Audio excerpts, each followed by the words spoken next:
Olá, pequeno empresário! Seja muito bem-vindo ao nosso canal e mais um vídeo para ensinar você a usar a lei a favor da sua pequena empresa. Eu tenho certeza que aí na sua empresa você lida com diversos problemas que causam problema na sua produtividade e no seu lucro. Esses problemas podem ser faltas sem justificativas, atrasos e outros problemas que os funcionários estão causando aí e você não tem ideia de como acabar. Mas você sabia que você pode punir essas faltas do empregado e de maneira correta para não ter risco nenhum de processo trabalhista ou de outros tipos de fiscalização?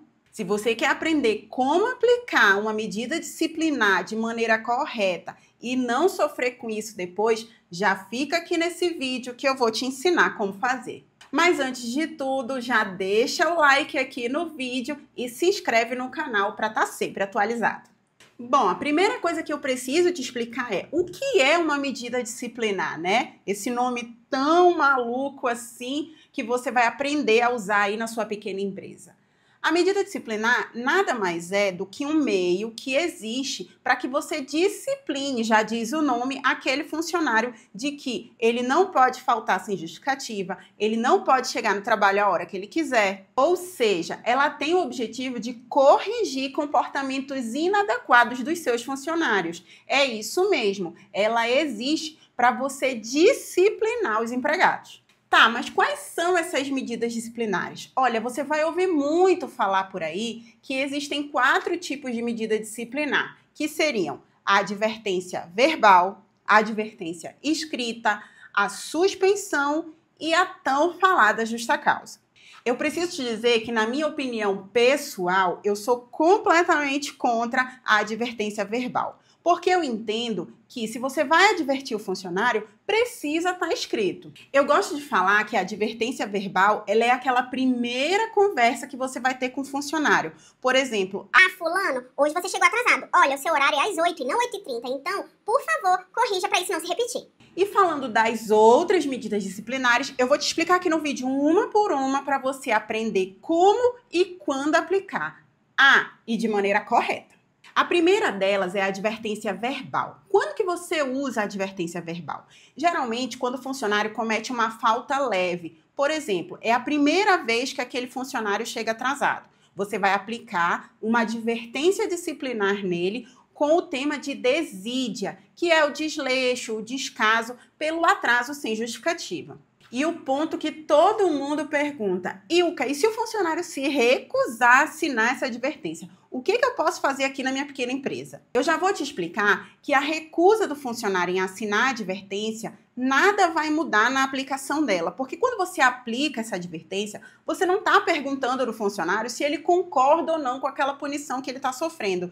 Você apenas está comunicando a ele que ele está sendo punido. Então, no caso de um funcionário se recusar a assinar, você vai pedir para 2 testemunhas assinarem essa advertência e ela vai ter total validade para ir lá para o histórico do funcionário.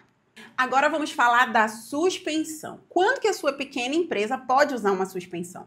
A suspensão, geralmente, ela é usada para situações muito mais graves.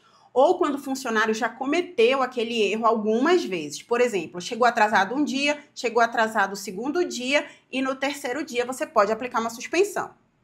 Mas presta muita atenção, você precisa ter punido gradativamente antes, com uma advertência no primeiro dia e uma advertência no segundo dia. Aí, no terceiro, você aplica uma suspensão.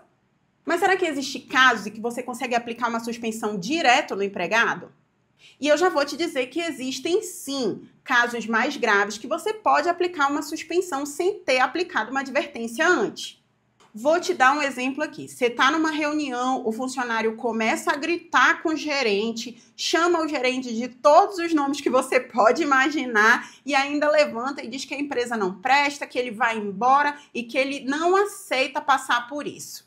Nesse caso, você pode aplicar uma suspensão direta, porque além de ter uma situação de desrespeito com o superior dele, ele ainda fez essa situação na frente de todos os outros funcionários. Agora nós vamos falar da última medida e a mais grave delas, que é a justa causa. E mais, a que você mais deve ter cuidado quando for aplicar. A justa causa, ela é a medida mais grave que a sua pequena empresa vai poder usar contra algum empregado. Portanto, nesse mesmo contexto, eu já preciso te dizer que quem tem a obrigação de provar por que aplicou a justa causa é a sua empresa e não o empregado. Vamos usar um exemplo clássico. Por exemplo, você pegou o empregado tirando dinheiro do caixa e botando dentro da carteira dele. Será que isso é motivo para justa causa? Analisando friamente o caso, eu preciso te dizer que sim. Porém, você precisa ter algumas coisas para conseguir provar que essa situação aconteceu. Primeira coisa, eu te recomendo ter câmeras na sua empresa, porque se uma situação dessa acontece, você pode justificar com uma filmagem, mostrando lá que o funcionário está tirando o dinheiro do caixa e ele está colocando na própria carteira dele. Outra situação, eu te recomendo a fazer uma coisa que a gente chama na Justiça do Trabalho de sindicância. Sindicância para apuração de falta grave. O que que é? Você vai ouvir o funcionário, você vai ouvir outras pessoas que possam estar envolvidas naquela situação, vai redigir isso, colocar no papel como um termo para poder ter mais segurança para a sua justa causa e ela não ser revertida lá na Justiça do Trabalho, caso esse funcionário entre com processo. Mas se eu puder te dar uma dica, vai aplicar uma justa causa, antes consulta um bom advogado trabalhista para você não correr risco nenhum. Então, no vídeo de hoje, pequeno empresário, você aprendeu que as medidas disciplinares são necessárias para ajudar na organização da sua pequena empresa. Ah, e não esquece, toda medida disciplinar que for aplicada, ela precisa estar documentada muito bem. Você gostou do conteúdo? Então já curte aqui o vídeo e compartilha com outros pequenos empresários que precisam aprender a maneira correta de usar a lei a favor da empresa deles.